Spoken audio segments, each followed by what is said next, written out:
Vamos começar então falando sobre o PL da anistia, que teve o requerimento de urgência protocolado ontem na Câmara dos Deputados. O líder do PL na casa, o deputado Sóstenes Cavalcante, tinha conseguido as assinaturas no fim da semana passada e resolveu agora, não esperar o presidente Hugo Motta, como era pretendido, para protocolar esse projeto. A decisão se deveu principalmente às pressões do governo sobre os deputados da base que assinaram o pedido, Fran? Vamos então entender mais sobre essa decisão, o que levou, quais são essas pressões, enfim, que levaram o Sóstenes Cavalcante a realmente protocolar esse pedido de urgência.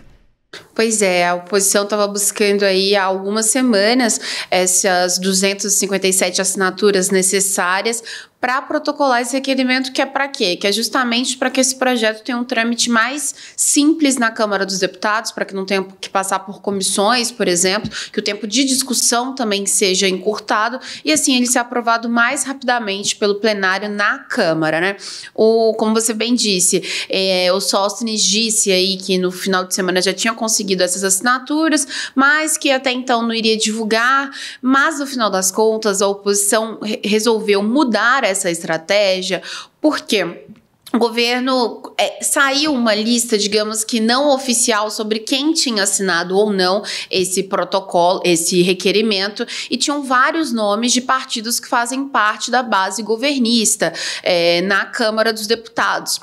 E é muito mais fácil E aí o governo começou a pressionar, justamente para quê? Cobrar, olha, seu partido tem ministério, vai ficar assinando requerimento contra o governo? Olha, você tem cargo X, vai ficar assinando requerimento contra o governo? Como que é isso? E é muito mais fácil retirar uma assinatura quando ela não está protocolada no sistema da Câmara dos Deputados. Então, ontem à tarde, o Sóstenes, ele protocolou esse requerimento, E agora, para os deputados retirarem qualquer assinatura, o caminho vai ser um pouco mais longo, porque precisa apresentar um ofício à mesa diretora, isso ser inserido no sistema, e isso é um ponto importante, porque também fica lá o ofício pedindo a retirada ali do nome nesse documento. Então, ontem, esse requerimento foi aí protocolado com 264 assinaturas, só que 2 delas não foram consideradas válidas do ponto de vista regimental, porque tanto o Sóstenes como o Zucco, eles assinaram como líderes de partidos, o que para esse requerimento não cabe esse tipo de assinatura, porque eles buscaram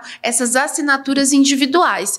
E aí, nessa lista que foi divulgada ontem, que todo mundo ficou sabendo quem assinou e quem não assinou, vieram à tona vários nomes que fazem parte da base do governo. A gente até tem aí essa relação esses números, desses partidos que compõem a base do governo. A gente tem aí o MDB, o PP, o PSD, o Republicanos e o União Brasil, sendo o União Brasil, o partido com o maior número de deputados que assinaram aí esse protocolo de urgência, que é quase 70% da bancada dos 59 deputados, 40 assinaram esse pedido de urgência. O Republicanos teve 28 deputados que assinaram, o PSD 23, o PP 35 e o MDB 20. E aí, Fran, acho que vale a gente trazer um pouco aqui sobre essa relação de cargos, que foi até uma questão, um pedido da ministra Gleisi Hoffmann das Relações Institucionais,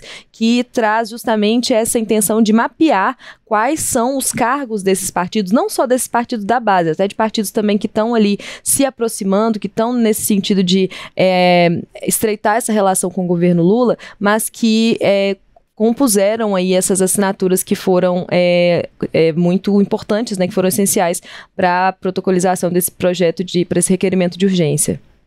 Pois é, o legislativo ganhou muita independência nos últimos anos, que faz com que é diferente de antigamente, quando um partido tinha um ministério ou tinha um cargo X, ele se preocupava mais em manter aquele cargo, aquele ministério e não desagradar o governo. Hoje, principalmente com esse aumento do valor das emendas, principalmente as impositivas, ou seja, que o governo é obrigado a pagar, o legislativo ele ficou mais independente, A Câmara e o Senado cresceram nesse sentido. Então, com isso, os deputados eles se sentem mais à vontade, justamente para quê? para fazer parte de uma base, mas que não é tão base assim. Vamos lembrar que nos últimos 2 anos o governo Lula passou muito sufoco para aprovar projetos, mesmo que teoricamente tivesse uma base maior na Câmara dos Deputados e no Senado, justamente em função dessa flexibilidade que os parlamentares têm hoje, porque o que importa para eles é emenda ali no fim. Só que cargos e ministérios continuam sendo importantes quando você trata do ponto de vista regional. Só para ter uma ideia, você citou esses 5 partidos que fazem parte da base, que são do Centrão.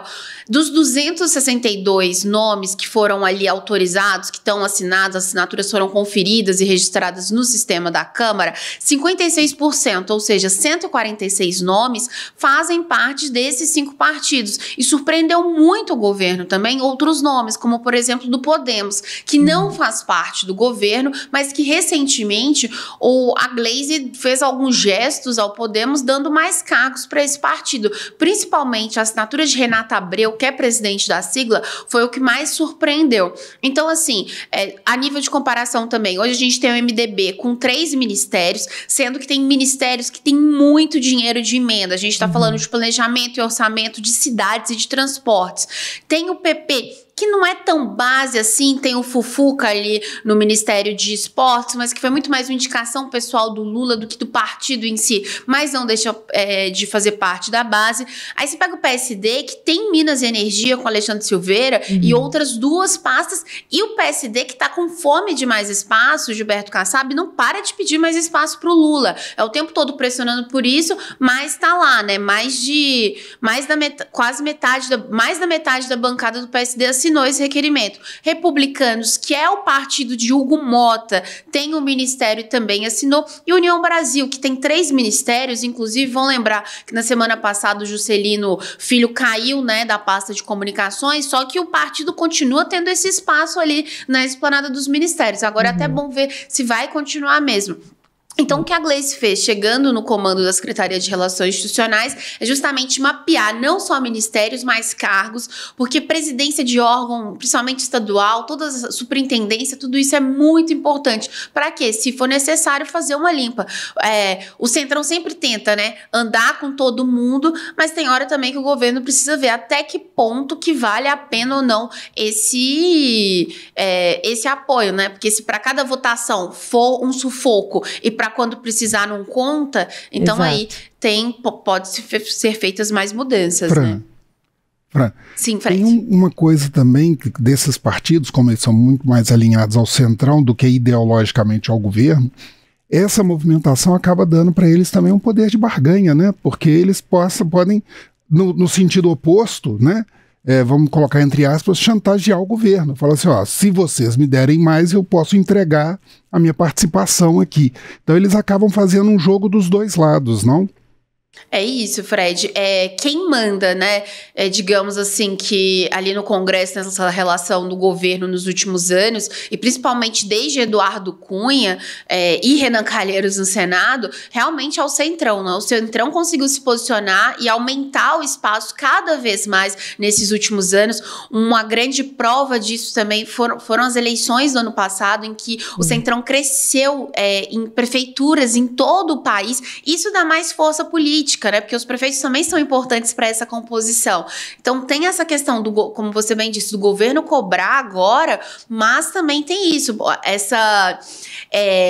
o Centrão também tem espaço para barganha, né? Porque sem Congresso também, como que o governo passa medidas importantes, né? E tá aí com isenção do imposto de renda, por exemplo, super salários e outros temas parados por lá. A gente tem até uma questão também, Fran, assim, que tem a ver com negociações que, né, a questão da reforma ministerial, por exemplo, que foi inicialmente pensada nesse sentido de dar mais espaço a esses partidos que estão ali, né, precisando do qual o governo precisa, né, para compor essa base, para aprovar projetos, para agradar realmente esses líderes que estão ali, né, querendo e buscando mais espaço. Então essa reforma ministerial estaria ali sendo gestada e acabou sendo, né, adiada. Isso foi se perdendo, acabou que as trocas que aconteceram atingiram só ali, foi entre, né, o PT mesmo, os aliados mais desse núcleo duro do Lula, mas agora, diante desse cenário, né, a gente traz isso que o Fred falou sobre a questão desse poder de barganha e desse qual que é o que o governo oferece, né? Porque, pelo visto, não está suficiente também para o que esses deputados, esses parlamentares do Centrão querem, o que eles estão buscando. Aí fica aquela questão, né? O que eles querem exatamente? Qual que é esse desejo? Nunca vai ser suficiente, né? A fome do Centrão, ela é imparável, não tem como. E é justamente isso. Só que para o governo tem um ponto muito importante, só para a gente trazer aqui, que as eleições de 2026 estão aí, né? Então também o governo precisa fazer uma escolha de com quem ele vai andar, como que ele vai andar. Porque tudo que for feito agora vai interferir no próximo ano, que está próximo. A gente está falando de eleições que começam ali em agosto, né, o período eleitoral certinho, mas antes disso já começa a pré-campanha. Então, realmente... É um cálculo político para todos os lados, mas sempre a gente tem a impressão de quem sai ganhando e quem dita, né? Quem coloca as cartas na mesa tem sido, como eu falei, né? Desde Cunha, Renan, justamente o Centrão. E principalmente por todo esse poder que ele tem hoje no orçamento da Câmara e do Senado. Na prática não deveria ser, nem mesmo isso deveria ser muito bem dividido, né? Mas na prática a gente vê um Centrão faminto e não vai parar, não. Exato. E aí a gente tem essa questão de como que vai ser também, né, Fran, essas negociações para esse PL a partir de agora na Câmara. A gente tem um Hugo Mota desaparecido, né, que está ali conversando só nos bastidores, ali fazendo um jogo duplo ali, tentando agradar a todo mundo, gregos e troianos. Ele ali, como fez promessa para os dois lados para conseguir ganhar, né, a eleição na Câmara dos Deputados, ele agora se vê numa sinuca de bico e, bom, tá fugindo, né, pelo visto, não sei, a impressão que dá é essa. Mas qual que é o caminho, então, agora, Fran, a gente vê isso avançar no sentido de há um requerimento de urgência protocolado, mas a partir de agora, quais são os próximos passos e, né, qual que é a expectativa para que esse PL avance?